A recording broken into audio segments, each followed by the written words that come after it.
Башкирский педагогический университет и региональное отделение Федерации компьютерного спорта подписали соглашение о сотрудничестве.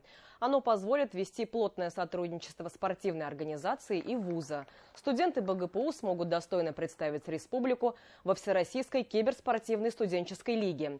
В стенах вуза прошел турнир между учебными подразделениями, в котором приняли участие 15 команд.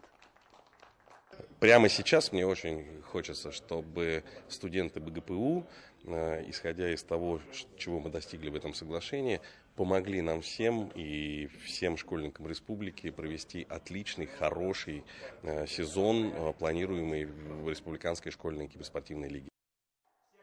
Перед подписанием договора ректор университета Салават Сагитов и председатель регионального отделения Федерации компьютерного спорта Азамат Муратов провели выставочный киберматч. Они сразились в компьютерной версии хоккея. В упорной борьбе победу одержал спортивный комментатор. За матчем наблюдали игроки Салавата Юлаева, Родион Амиров, Данил Алалыкин и Егор Сучков, студенты Башкирского педколледжа. Салават Сагитов рассказал о планах провести в университете соревнования по киберхоккею. Мир на месте не стоит, и киберспорт активно входит в жизнь или вошел уже в нашу жизнь. И, конечно, не идти по этому пути, не поддерживать эти начинания молодежи, наверное, было бы неправильно.